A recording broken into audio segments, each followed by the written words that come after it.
인천 논현동에 있는 드림교회 박장형 목사입니다. 지난 시간에 저희가 4장의 말씀까지 함께 봤는데요. 느헤미야 말씀 1장에서 하나님을 통해 들은 예루살렘의 소식, 그 소식을 들은 느헤미야는 가슴을 치며 슬퍼하며 울며 기도합니다. 2장에서 그는 결단하고 왕 앞에 나아가죠.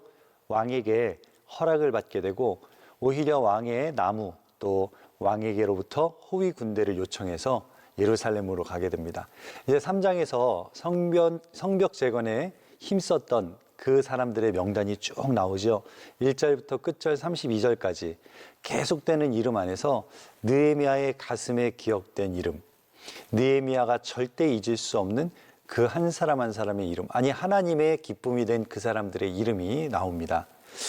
이제 4장에 가면 성벽 재건이 진행되는 중에 외부의 세력들이 그 성벽 재건되는 일들을 방해하기 시작합니다. 엄청난 모함이 들어오고 느헤미야에게 첫 번째 위기가 찾아오게 되죠. 그들은 한 손에는 창과 칼을 들고 한 손에는 삽과 쟁기를 들고 방어와 재건을 동시에 하게 됩니다. 이제 오늘 5장인데 4장에서 기억하십니까? 두 사람의 이름이 나오죠. 산발랏과 도비야. 이 사람들은 성을 건축하는 유대 사람들을 향해서 마음껏 비웃고 조롱합니다. 제가 그 구절 중에 산발랏의 이야기를 좀 다시 한번 드리면 이런 비난을 하죠. 그들이 도대체 무슨 일을 하느냐? 스스로 견고하게 하려는가? 그들이 불탄 돌을 흙무더기 속에서 일으켜 세우려고 하는가? 그들은 지금 열심히 성벽 재건을 위해서 하고 있지만 아무 소용없는 일이다. 그런 의미예요. 또 한 사람이 있죠. 도비야는 이렇게 조롱합니다. 그들이 건축하는 돌 성벽 위에 여우가 올라가도 그 성벽은 무너지리라. 엄청 약 올리는 말이죠. 뿐만 아니라 공격을 해오는 자들을 방어하기 위해서 얼마나 많은 에너지가 들어가겠습니까? 지금 성벽을 짓는 일만으로도 고되고 힘든데 저들은 한 손에 창과 칼을 들고 방어를 할 뿐 아니라 느헤미야 4장 9절에 보면 이런 표현을 해요. 우리가 우리 하나님께 기도하며 그들로 말미암아 파수꾼을 두어 주야로 방비하는데 파수꾼도 세워야죠. 밤과 낮을 방어하는 일에 힘써야 되는 지금 어려운 상황 가운데 있는 걸 보게 되죠. 또 17절에 보면 성을 건축하는 자와 짐을 나르는 자는 다 각각 한 손으로는 일을 하고 한 손에는 병기를 잡았다라고 말을 합니다. 일과 전쟁을 같이 하는 그 유다 백성들의 고통을 우리는 알 수 있습니다. 자, 어느 정도까지냐? 그 긴박한 상황이 어느 정도냐면 23절에 이래요. 나나 내 형제나 종자들이나 나를 따라 파수하는 사람들이나 우리가 다 우리의 옷을 벗지 아니하였으며 옷 벗지 않고 잠을 자는 거죠. 옷을 벗지 않고 쉬는 거예요. 또 물을 기르러 갈 때에도 손에 병기를 붙잡고 갔다. 물을 기르러 가는 어떻게 보면 인간으로서의 최저 생활이죠. 그때에도 병기를 잡아야만 하는 긴박한 상황 속에서 이제 이스라엘 백성들이 또 다른 국면을 맞이하게 됩니다. 이제 그게 5장의 말씀인데 5장은요. 이스라엘 내부 안에서 일어나는 문제가 나와요. 제가 1절 말씀을 한번 읽어볼게요. 그때에 백성들이 그들의 아내와 함께 크게 부르짖어 그들의 형제인 유다 사람들을 원망하는데, 자, 4장에는 외부인들이 유대인들을 향해서 공격했다면 이제 5장에서는 내 안에서 우리 안에서 유대인들끼리 원망하는 일들이 일어나기 시작합니다. 이런 말을 해요. 2절에 어떤 사람은 우리와 우리 자녀가 많으니 양식을 얻어 먹고 살아야 하겠다. 계속해서 성벽 재건하는 일에 힘쓰다 보니 먹을 게 마땅하지가 않았나 봐요. 경제적으로 어려워지니까 그들은 이제 내가 이 일보다 뭐가 먼저다? 우리 가족이 먹고 사는 게 먼저다라고 말을 합니다. 3절에는 어떤 사람은 말하기를 우리가 밭과 포도원과 집이라도 저당 잡히고 이 흉년에 곡식을 얻고자 하자. 자, 지금 성벽을 재건하는 일에 최우선순위를 두다 보니 경제적으로도 힘들고 어려운데 흉년까지 들었습니다. 그러니 그들의 삶은 피폐해졌겠죠. 또 4절을 보면 어떤 사람은 말하기를 우리는 밭과 포도원으로 돈을 빚내서 왕에게 세금을 바쳤다. 자, 지금 반복되는 단어 보세요. 흉년, 세금. 사실 이런 단어가 얼마나 그들에게는 부담이 되고 무거운 짐으로 다가왔겠어요. 그러면서 5절은 비참한 이야기까지 합니다. 우리 육체도 우리 형제의 육체와 같고 우리 자녀도 그들의 자녀와 같거늘 이제 우리 자녀를 종으로 파는도다. 우리 딸 중에 벌써 종된 자가 있고 우리 밭과 포도원이 이미 남의 것이 되었고 그런데 우리는 아무런 힘이 없다라고 그런 말을 해요. 이스라엘 백성들, 그들이 하나님의 영광을 위해 진행하고 있는 그 성벽의 재건에 또 한 번의 위기, 그것은 내부적인 위기, 경제적인 위기, 또 그들의 삶의 위기, 그 위기를 어떻게 헤쳐나가는지가 우리가 5장 말씀을 통해서 보고자 하는 거죠. 사마리아 성이 둘러싸여서 아무것도 먹을 수 없을 때, 때로는 공급받을 퇴로도 다 막혀 있을 때 그 성 안에서는 끔찍한 일들이 일어나죠. 물가가 막 뛰기 시작하고 정말 보지도 않고 먹지도 않았던 음식들조차도 구할 수도 없고 어떤 일이 나나요? 오늘은 너희 아이를 먼저 잡아먹자. 내일은 우리 아이 내놓게. 자, 오늘 내 아이를 먹었는데 다음날 옆집 아줌마가 자기 아이를 내놓지 않자 왕에게 찾아와서 그 항소를 하잖아요. 고소를 합니다. 그 장면, 정말 처참하고 무너져버린 그 삶의 모습이 지금 별반 다르지 않은 것 같아요. 너무 먹을 게 없으니까.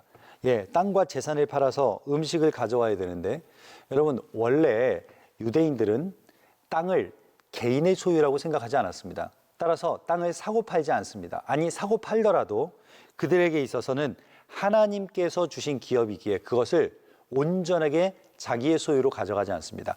50년, 희년이 되면 원래의 주인에게 다 돌려주게 되어 있죠. 애굽에서 탈출해서 가나안 땅으로 들어갈 때 하나님께서 분명하게 선을 그어주세요. 북으로, 남으로, 서로, 동으로 그 기준을 정해주시고, 그래서 단부터 브엘세바까지, 어떻게 보면 북쪽에 있는 단과 남쪽에 있는 브엘세바 그 경계는 하나님께서 이것은 내가 너희에게 준 땅이다라고 해주신 경계이기도 하지만 동시에 이 땅의 주인은 하나님이라는 고백이거든. 무슨 의미일까요? 땅은 여호와께서 주신 기업이기에 인간이 소유하거나 팔거나 이윤을 남길 수 있는 것이 아니라는 말씀이에요. 아합이 왕궁에서 보니 나봇의 포도원이 너무나 좋아 보이는 겁니다. 그 포도원의 열매들, 그 포도원의 그 푸르름. 그때 이 나봇의 포도원이 갖고 싶어서 이 아합이 제안을 하지요. 그러나 나봇은 그 포도원을 팔지 않습니다. 팔지 않는 이유가 뭐예요? 돈이 적어서가 아니죠. 이 포도원은 우리 아버지, 우리 조상 때부터 우리에게 주신 땅이기에 이것을 팔거나 또 많은 차익이 난다고 그것을 쉽게 매매하지 않겠다라는 거예요. 어떻게 합니까? 아합이 거짓 증인을 내세워서 이 나봇에게 누명을 씌우고 그 나봇이 죽음으로 인해서 아합은 그 땅을 차지하게 되죠. 내가 조상 대대로부터 물려받은 땅이 있다고 한번 해보세요. 그런데 경작 능력이 없어지니까, 아니면 병이 들거나 때로는 나이가 들어서 힘이 없어요. 그러면 어쩔 수 없이 그 땅을 넘겨야 할 때도 있겠죠. 그래서 만일 그 땅을 팔았다 할더라도 그 땅을 산 주인은 영원히 그 땅의 주인이 될 수 없어요. 원위치, 이게 바로 신현 정신인데요. 지금 자녀를 종으로 판다는 것, 그것은 남자건 여자건 그 집안에 이제는 자녀로 사는 것이 아니라 종으로, 머슴으로 사는 거잖아요. 때로는 딸 같은 경우에는 첩으로 들어가거나 때로는 그 가정에 아주 비참하게 낮은 신분으로 살아가야 되는 그런 자리로 팔려갔다는 걸 이야기해요. 이런 비극을 보면서 느헤미야가 얼마나 가슴이 아팠을까요? 그 동족의 아픔을 보고 가만히 있지 못해 그 땅까지 왔는데, 그 동족의 아픔을 듣고 울며 기도했던 그인데 오늘도 동일할 겁니다. 자, 왜 이런 문제가 생겼을까요? 부자들이 돈을 빌려주면서 큰 고리대금을 받는 겁니다. 엄청난 이자를 동족에서 받았기 때문에 그들은 자신들이 가지고 있던 땅과 자신들이 가지고 있던 밭과 자신들이 가지고 있던 재산들을 다 잃어버리게 된 거죠. 그래서 누구까지요? 자신들의 자녀들까지 팔 수밖에 없는 인생이 돼버린 거예요. 하나님은 이런 것을 너무나 싫어하셨습니다. 우리는 자본주의 사회에 살지만 하나님이 기뻐하시는 돈을 벌 수 있는 사람, 그게 진정한 크리스찬 아닐까요? 하나님이 기뻐하시는 그런 돈을 쓸 수 있는 사람, 그 사람이 정말 크리스찬 아닐까요? 돈을 버는 것도 중요합니다. 어떻게 버느냐 굉장히 중요합니다. 그런데 그 돈을 어떻게 관리하느냐, 또 그 돈을 어떻게 쓰느냐, 이것도 우리에게 참 중요한 것 같아요. 오늘 이 본문 말씀 5절까지 봤는데 6절 7절을 한번 이어서 제가 볼게요. 내가 백성의 부르짖음과 이런 말을 듣고 크게 노하였으나, 느헤미야의 헌신 아시죠? 내가 이렇게까지 했음에도 불구하고 지금 그 백성들의 삶이 피폐해지는 걸 보면서 누군가를 향한 분노가 일어나겠죠. 자, 7절을 보세요. 깊이 생각하고 귀족들과 민장들을 꾸짖어 그들에게 이르기를 너희가 각기 형제에게 높은 이자를 취하는도다 하고 대회를 열고 그들을 쳐서. 무슨 말일까요? 귀족과 또 그 백성들의 리더들을 불러서 너희가 어떻게 같은 동족 형제들에게 이렇게 비싼 이자를 받을 수 있겠느냐, 또 부자들이 가난한 사람들에게 돈을 빌려주면서 어떻게 이렇게 높은 이자를 동족에게 매기고 받을 수 있겠느냐, 그러니 저들이 어떻게 갚을 길이 없지 않느냐라고 말한다는 거예요. 우리가 아마 여러분의 교회들 마찬가지일 거예요. 교회 안에서 사실 개인적인 돈 거래가 은혜가 안 될 때가 너무나 많죠. 저는 가끔은 그런 생각합니다. 우리 믿는 사람들끼리의 거래는 빌려주고 꼬우고가 아니라 정말 내가 줄 마음으로 빌려주지 않는다면 차라리 안 빌려주는 게 더 낫다라는 생각을 해볼 때도 있어요. 그리고 정말 내가 빌렸다면 하나님이 기억하시잖아요. 끝까지 그 책임을 감당해내는 것, 그게 믿는 사람의 모습이죠. 이 본문 말씀 8절로 가보면 그들에게 이르기를 우리는 이방인의 손에 팔린 우리 형제 유다 사람들을 우리의 힘을 다하여 도로 찾았거늘 너희는 그 형제를 팔고자 하느냐? 느헤미야가 계속해서 이야기하는 거잖아요. 우리는 지금 이 예루살렘의 성벽을 다시 짓기 위해, 우리는 이 이스라엘 백성들을 구하기 위해, 우리는 지금 이 회복을 위해서 애쓰고 있는데 너희는 그 형제를 다시 파느냐? 또 9절엔 이런 표현을 씁니다. 내가 또 이르기를 너희의 소행이 좋지 못하다. 우리의 대적 이방 사람의 비방을 생각하고, 바로 앞에 나왔던 그 이방 사람들의 비난, 조롱, 무시, 그걸 한번 너희가 생각해 봐라. 그러면 우리가 뭘 해야 돼요? 하나님을 경외하는 가운데 행해야 될 것이 아니냐. 교회 밖에 있는 사람들이 우리를 봅니다. 세상 사람들이 믿는 사람의 삶의 행동 양식을 봅니다. 그런데 너희도 우리와 똑같다. 아니, 너희는 우리보다 더하다.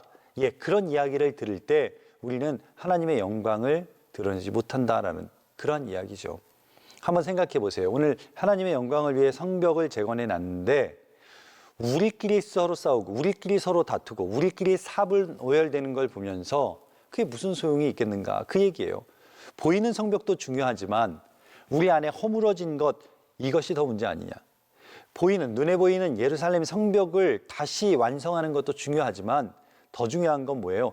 우리 안에 무너진 기준, 우리 안에 무너진 신앙의 패턴, 우리 안에 무너진 신앙생활의 그 동력을 다시 찾자, 그 말씀을 드리는 거죠. 10절을 보면 나와 내 형제와 종자들도 역시 돈과 양식을 백성에게 꾸어 주었거니와 우리가 그 이자 받기를 그치자. 11절 그런즉 너희는 그들에게 오늘이라도 그들의 밭과 포도원과 감람원과 집이며 너희가 꾸어준 돈이나 양식이나 새 포도주나 기름의 100분의 1을 돌려보내라 하였다. 느헤미야가 그들을 향해서 말하는 겁니다. 즉시 오늘 지금 다 돌려보내라. 원위치시키자는 거잖아요. 하나님이 애굽에서 이스라엘 백성을 탈출시킬 때 광야에서 마치 노숙하면서 자는 방법밖에 없지요. 뭐 좋은 집이 있는 것도 아니고 오늘 단순히 거할 천막을 치고 그곳에서 유숙하는데 그 지역을 가보신 분들은 아시겠지만 이 중동 지역, 특히 사막 지역은 낮에는 굉장히 덥고요, 뜨겁고 또 밤에는 굉장히 쌀쌀한 그런 경험을 해봅니다.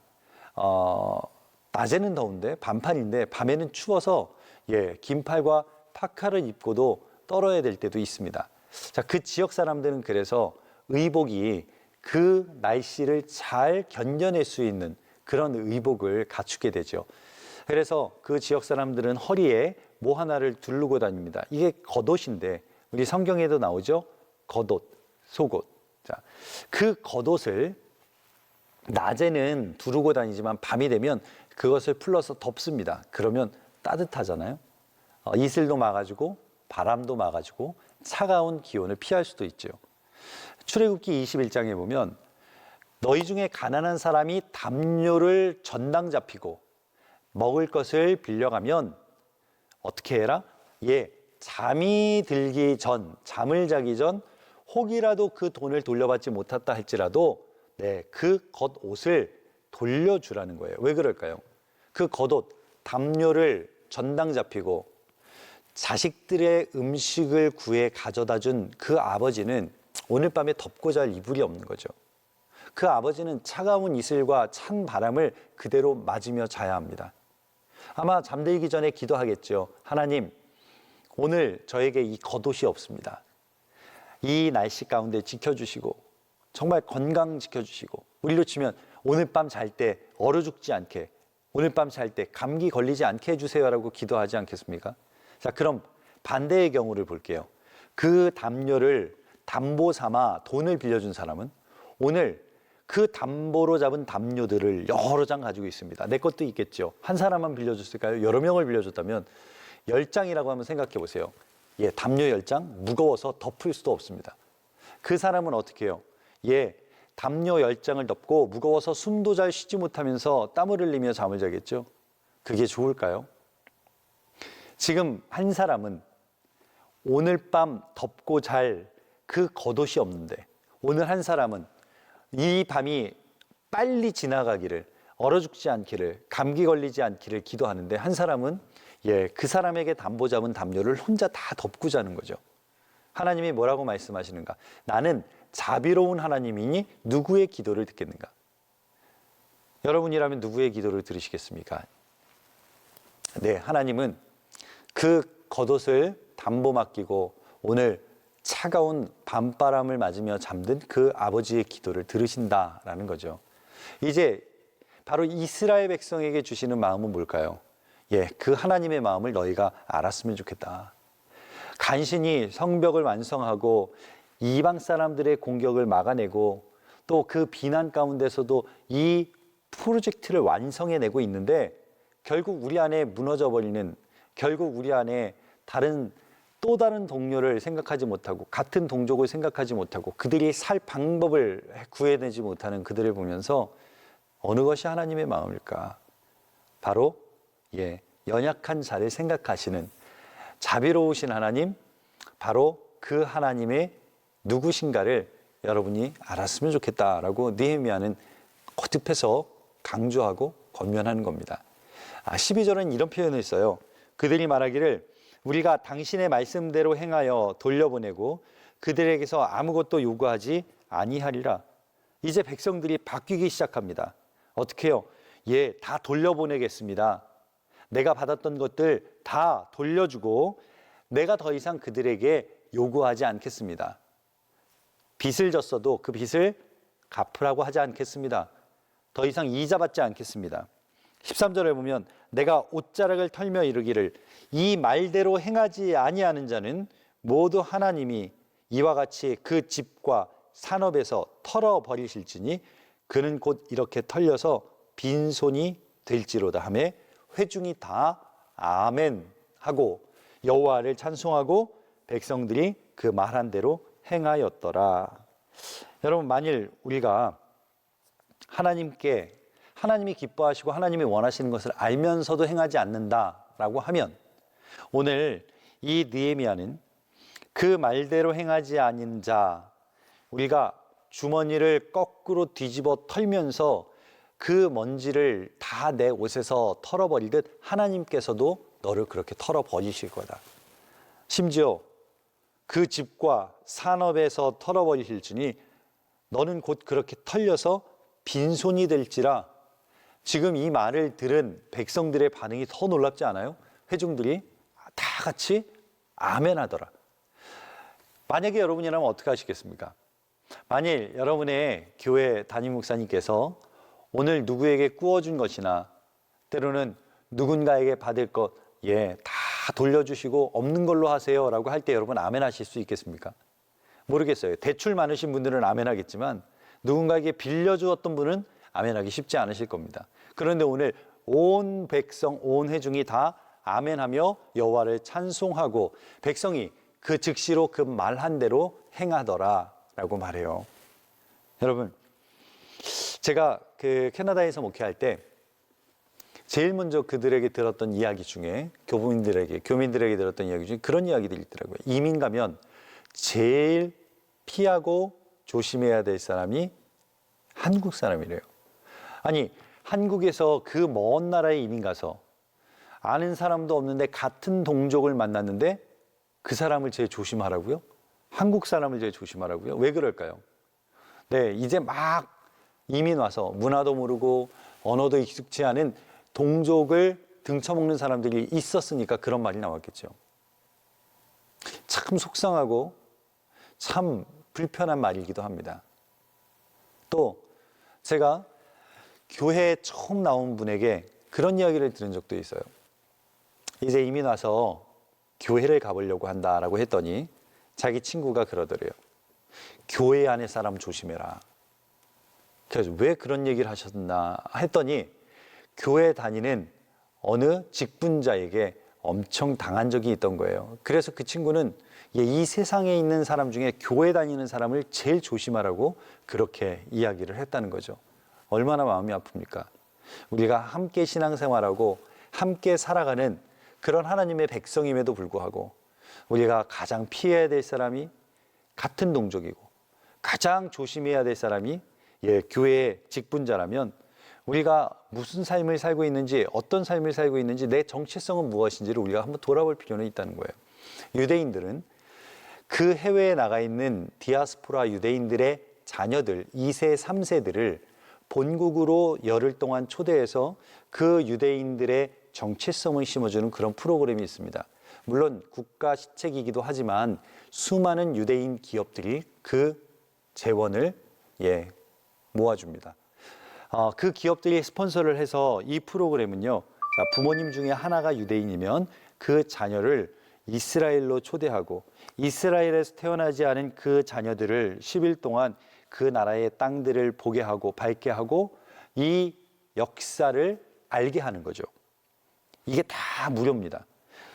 1994년부터 시작해서 그동안 3만 명이 넘는, 아니죠, 30만 명이 넘는 젊은 세대들이 그 땅을 밟고 갔다고 그래요. 54개국의 2세, 3세, 4세들이 조국을 방문해서 자기들이 믿는 자기들의 하나님, 자기들이 지금까지 지켜왔던 그 땅을 돌아보고 자기가 유대인으로서의 정체성을 가지고 있는지를 돌아보고 확실히 한 다음 다시 자기들이 사는 나라로 가는 거예요. 여러분, 우리에게 있어서 이 이스라엘 사람들이 자기들의 2세, 3세들에게 심어주는 이 정체성을 우리는 어떻게 심어주나요? 한국인의 정체성이 언제 생길까요? 우리는 주로 한일전 축구 경기나 때로는 중국이 가끔 이상한 소리를 하거나 하면 우리는 정체성이 분명해지죠. 지역과 상관없이, 계층과 상관없이 하나 되는 것, 우리는 눈으로 볼 때가 너무나 많습니다. 그런데 단지 그것이 우리의 정체성일까요? 하나님은 성벽을 재건하면서 눈에 보이는 성벽만 쌓지 않으셨어요. 이스라엘 백성들 안에 무너져버린 그 비참한 그들의 삶의 모습, 특별히 관행들, 죄악들, 전쟁통에 이스라엘 백성들 안에 무너져 있는 신앙, 삶, 그 모든 것들이 다시 회복되기를 원하셨어요. 원위치 되기를 원하셨어요. 이것이 하나님이 원하시는, 하나님이 재건하길 원하시는, 아니 어쩌면 성벽보다 먼저 재건되기를 원하는 그러한 가치였는지도 모르겠어요. 이걸 한번 우리의 삶에 적용시켜 보죠. 오늘날 대한민국은 몇 년 전 대법원에서 간통죄를 폐지하는 그런 법안이 통과된 것을 여러분 아십니다. 헌재 결정으로 형법 241조는 즉시 효력을 잃었었습니다. 자, 죄 하나가 사라진 거죠.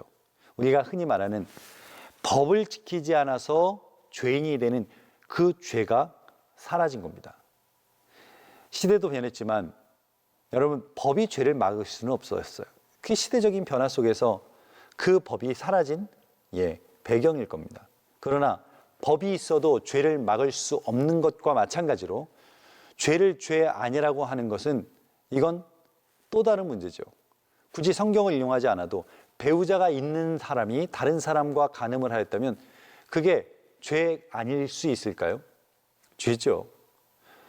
헌법재판소의 간통죄 위헌 결정에 유흥가들은 너무 좋아했다고 말하죠. 아웃도어 업체, 여행사 주가가 급등했다죠. 도대체 그런 결말은 왜 나올 수 있을까요? 죄 하나가 없어졌나요? 그래서 더 좋은 세상이 된 걸까요? 아니요. 해외에도 간통죄가 없는 나라는 많습니다. 그러나 그 간통죄가 없다고 이혼 사유가 되지 않는 것은 절대 아닙니다. 배우자의 외도, 배우자의 그 배신은 언제든지 배우자에 대한 신의를 잃어버리게 하고 그 배우자의 마음을 아프게 하고 그 배우자의 영혼을 죽게 만드는 가장 큰 죄이기도 합니다. 단순히 법의 조항 하나가 없어졌다고 죄가 아닌 것처럼, 자, 우리에게 믿는 사람에게 기준은 뭘까요? 세상의 법일까요? 아니죠. 하나님의 말씀이 기준이어야죠. 세상의 가치관이 바뀌었다고 우리도 덩달아 바뀌나요? 그렇지 않습니다. 하나님의 백성은 하나님의 말씀이 기준이고 하나님의 백성은 하나님이 살라고 말씀하신 그 양식이 우리의 삶의 행동의 양식이 되는 거죠. 여러분에게 하나님 나라의 백성, 하나님의 백성의 정체성이 있으십니까? 우리 사이에 하나님이 원치 않으시는 관행이라고 불렸던 것들, 누구는 그 관행을 전통이라고 말하더라고요. 전통이 하나님이 원하시는 것과는 다른 것입니다. 또 우리에게 하나님이 원하시지 않는 죄, 반복되어지는 죄, 또 우리 안에 하나님이 기뻐하시지 않는 그러한 신앙 모습들, 또 우리 안에 하나님께서 가장 싫어하시는 우상 숭배의 모습들은 없는지, 우리 하나님께서 우리 한 사람 한 사람 우리들을 향한 하나님의 뜻이 이루어지기를 원하시는데 그 말씀 앞에 불순종하는 모습은 없는지, 그 하나님이 원하시지 않는 것이 있다면 그것들이 저와 여러분 안에서 떠나가는 역사가 있기를 축원합니다. 제가 성도님들을 신방할 때가 있잖아요. 저희 교회 집사님이 이제 새롭게 병원을 리모델링을 하셨어요. 그 리모델링한 병원에 제가 신방을 가서 기도를 해드리는데 한번 생각해 보세요. 제가 이 병원이 잘 되게 해달라고 그렇게 기도하면 그 말은 곧 뭘까요? 이 병원에 환자가 많아야 되잖아요. 그러면 아픈 분들이 많아야 되는 거잖아요. 제가 제일 많이 교인들을 위해서 기도하는 게 뭔지 압니까? 우리 권사님 깨끗하게 낫게 해달라는 기도가 제일 많습니다. 우리 장로님 이 통증 사라지게 해달라는 기도가 제일 많습니다. 그런데 저는 교회 안에서 우리 교인들, 우리 성도님들의 병이 낫게 해달라고 기도하고 병원 가서 이 병원이 잘 되게 해달라고 기도하면 그럼 그 기도는 어떤 기도로 하나님이 들어주실까? 가끔 그런 생각도 해봅니다. 저희 교회 근처에 여러 슈퍼들이 있습니다. 그 슈퍼마켓뿐만 아니라 편의점까지 합치면 정말 적지 않은 수의 가게가 있습니다.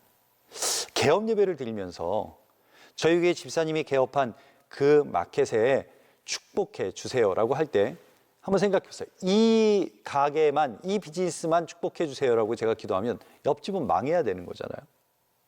옆집이 망하면 그분은 행복할까요? 우리가 살아가는 삶은 그렇습니다. 예수 믿는 사람은 예수 믿는 사람의 삶의 양식이 있어야 됩니다. 성벽을 재건한, 단순히 우리가 좋은 집을 가지고 있고 좋은 건물이 있고 또 좋은 차를 타고 그게 우리의 행복이 아니라 우리의 삶 속에 하나님이 기뻐하시는 삶의 양식이 회복될 때 이게 비로소 우리의 성벽이 재건되는 거 아닌가.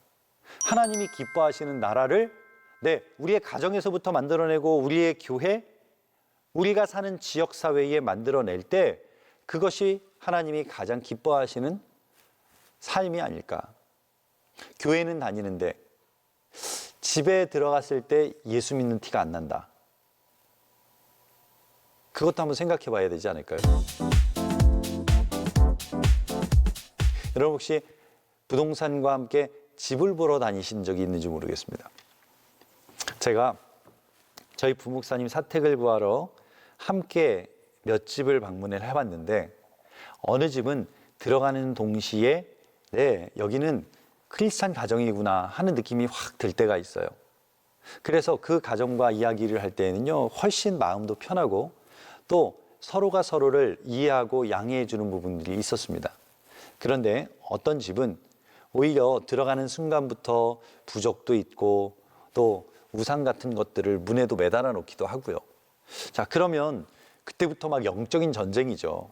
편하지는 않습니다. 그런데 요 중간지대가 있습니다. 아무런 예수 믿는 티가 나지 않는데 나중에 계약서를 쓸 때 알고 보니 어느 교회 집사님이라는 거예요. 자, 저는 단순히 한번 방문하고 그 집안에 걸려있는 어떤 상징들을 본 거겠지만 함께 살아가는 자녀라고 생각해 보세요. 자, 우리 집은 예수를 믿어요. 그런데 우리 집은 학교 갔다 와도 예수 믿는 티가 전혀 안 나요. 예수 안 믿는 집과 다른 게 전혀 없어요. 주말이라도 단순히 주일 아침에 교회 한번 갔다 오는 것 그것만 다를 뿐이지 우리 집에서 일어나는 모든 말과 우리 집에서 일어나는 모든 삶, 행동은 안 믿는 사람과 다르지 않아요. 그렇다면 그 자녀가 하나님의 자녀로 키워질 수 있을까요? 그 자녀의 정체성이 우리 가정은 크리스찬 가정이야, 우리 아버지, 우리 어머니는 신앙인이야, 또 나는 그 신앙을 이어받았어라는 마음의 확증이 있을까요? 참 쉽지 않은 이야기를 제가 드린 겁니다. 교회는 다니는데 예수 믿는 티가 나지 않는다. 이게 단순히 성도님들의 이야기는 아닙니다. 제가 저희 지역에 있는 한 목사님을 만났는데 그 목사님의 표정이 너무 행복하지가 않은 거예요. 여쭈었더니 어려운 일이 있어요. 한번 생각해 보세요. 어느 한 공동체, 교회의 담임 목사가 행복하지 않으면 그 행복하지 않은 것을 누가 먹겠어요? 주일마다 성도님들이 그 행복하지 않은 걸 먹게 되는 거죠. 이슬을 독사가 먹으면 그 이슬은 독이 됩니다.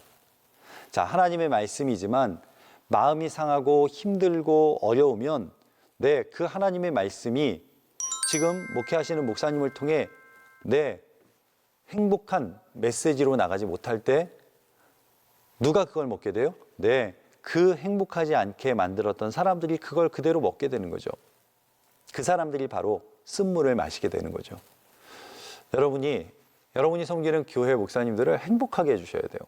그래야 그 행복한 말씀을 여러분들이 받을 수 있는 거고 그 행복한 목회가 여러분에게 혜택이 되는 거죠. 제가 그런 분들을 만날 때마다 저희 교회 이야기를 해드리고 싶지만 어떨 때는 저희 교회 이야기를 드리기도 참 어려울 때가 있어요. 미안해서요. 우리 교회는 이렇게 행복한 교회라는 이야기를 못 해드리겠어요. 왜냐하면 그걸 듣고 본인들도 그렇게 살면 좋겠는데 혹이라도 받아들이지는 못한 채 마음에 짐으로 살아가지는 않을까 싶어서요. 교인이건 목사건 하나님 안에 있을 때 가장 행복하고 교인이건 목사건 하나님이 계시지 않는 인생은 하나님의 기준 없는 인생은 세상 가운데 비참한 인생을 살 수밖에 없는 것. 아버지가 평안해야 집에 들어가면 가정이 평안한 문화를 세워갈 거 아니에요? 어머니가 기도하는 사람이 돼야 가정이 기도하는 문화가 세워지지 않겠습니까? 겉만 번지르하면 뭐예요? 인테리어만 새로 하면 뭐합니까? 속이 다 무너져 있는데. 주일날 교회 나오면 뭐해요? 껍데기만 마 있는데. 건강한 크리스찬의 문화라는 것, 그것은 하나님이 원하시는 것을 저와 여러분이 한순간 한순간을 살아낼 때 오늘 하루를 하나님이 기뻐하시는 삶을 살아낼 수 있는 거고요. 오늘 하루, 내일 그렇게 하루하루가 모이면 한 달을 살아내는 거고요. 그렇게 한 달을 살아내면 1년을 살아내는 아니 우리의 인생을 하나님이 기뻐하시는 삶으로 드릴 수 있는 그런 저와 여러분이 되기를 주님의 이름으로 축원합니다. 우리가 이 땅에 살면서 정말 포기하지 못할 건 많지 않아요. 예, 복음, 예수 그리스도를 통해 우리가 하나님 나라의 구원을 얻는다. 네, 이건 포기할 수 없어요. 그러나 지금 교회에서 빨간 카페트를 깔 거냐, 베이지색 카페트를 깔 거냐, 그걸로 포기하지 못할 건 없잖아요. 장의자를 놓을 거냐, 예, 개인 의자를 놓을 거냐, 그걸로 우리가 목숨 걸 필요는 없잖아요. 대부분 우리 교회 안에서 일어나는 일들이 복음, 예수 그리스도로 인한 그러한 이견보다 내 주장을 상대방에게 강요하기 위한 주장들이 훨씬 더 많다는 거죠. 예수 믿는 사람답게 말하고 또 예수 믿는 사람답게 사는 사람, 그 사람의 이름이 크리스천입니다. 가끔 우리가 찬양 중에 좋아하는 찬양, 독수리 날개쳐 올라가듯, 우리 그 찬양 자주 부르고 또 그 찬양을 부르면 우리에게 힘이 납니다. 그런데 입술로는 독수리 날개쳐 올라가듯 이라고 찬양하면서 실제로 사는 건 정말 속작은 참새처럼 살고 있지는 않은가. 독수리는요, 네, 낮은 전깃줄에 앉아있지 않습니다. 독수리는요, 높은 하늘을 날다가 절벽 어느 가지 하나에 절벽 끝에 앉게 됩니다. 그 위에서 보면 밑에가 다 보이거든요. 먹이들이 보이거든요. 그러면 거기에서 쏜살같이 내려와 그 먹이를 단번에 발톱으로 낚아챕니다. 독수리 날개쳐 올라감 같이 그렇게 우리 주님께 가기를 원하는 우리가 참새처럼 살지 말고요, 하나님의 뜻을 분별하고 하나님의 뜻을 아는 그런 독수리와 같은 인생으로 사는, 믿음으로 사는 그런 저와 여러분 되시기를 축원합니다. 오늘 본문 말씀 5장 14절을 제가 한번 읽어드릴게요. 유다 땅 총독으로 세움을 받은 때 곧 아닥사스다 왕 제20년부터 제32년까지 12년 동안은 나와 내 형제들이 총독의 녹을 먹지 아니하였느니라. 네, 그 땅에 살면서 총독의 주는 월급 받지 않았다는 거죠. 15절 보시면 나보다 먼저 있던 총독들은 백성에게서 양식과 포도주와 은 40세겔을 빼앗았고 또한 그들의 종자들도 백성을 압제하였으나 나는 하나님을 경외함으로 이같이 행하지 아니하고. 느헤미야의 담대한 말입니다. 나는 하나님을 경외함으로 이같이 행하지 않았다. 이전의 총독들은 사람들로부터 양식을 받고 포도주를 받고 은 40세겔을 뇌물로 받았지만 나는 한 번도 받아본 적이 없다. 하나님을 경외하는 사람의 삶, 이 모습 아닙니까? 하나님의 이름으로, 하나님의 영광이라는 이름으로 성벽 잘 짓고, 만약에 느헤미야가 그 부정축제를 했다면 그 성벽도 하나님의 영광이 아니라 수치가 될 수 있어요. 여러분, 우리가 교회 안에서 또 여러분의 삶에서 이루어내는 수많은 일들이 있지만 여러분, 그것이 여러분의 욕심을 위해서 하는 것이라면 그것은 하나님의 영광이라는 이름을 빙자한 것뿐, 그것은 영광이 아니라 수치가 될 수 있습니다. 느헤미야는 그런 이야기를 이어서 계속합니다. 이 성벽 공사에 힘을 다하여 나는 땅을 사지 아니하였다. 내 모든 종자들도 모여서 함께 일을 했고, 17절, 내 상에는 유다 사람과 민장들 150명이 있고 그 외에도 우리 주위에 있는 이방 족속들 중에 우리에게 나온 자들도 있었다. 18절, 매일 나를 위하여 소 한 마리와 살찐 양 6마리를 준비하며 닭도 많이 준비하고 열흘에 한 번씩은 각종 포도주를 갖추었나니 비록 이같이 하였을지라도 내가 총독의 녹을 요구하지 아니하였음은 이 백성의 부역이 중함이다. 마지막으로 19절, 하나님이여 내가 이 백성을 위하여 행한 모든 일을 기억하사 내게 은혜를 베푸시옵소서. 느헤미야는 하나님께도 본인이 얼마나 정직하게 살았는지, 또 하나님께도 본인이 얼마나 이 백성을 위해서 온전히 드렸는지를 말씀하고 있어요. 정직하게 사는 자, 그 사람에게 말의 권세가 있죠. 오늘 느헤미야는 세상을 향해서, 백성들을 향해서, 또 그 이방 족속 사람들을 향해서 뿐만 아니라 유다 사람들과 민장, 백성들의 리더들을 향해서 담대하게 선포합니다. 깨끗한 지도자가 할 말을 하는 것처럼 오늘 느헤미야는 나의 삶은 그렇게 살지 않았다. 나는 한 번도 그렇게 살아본 적이 없다.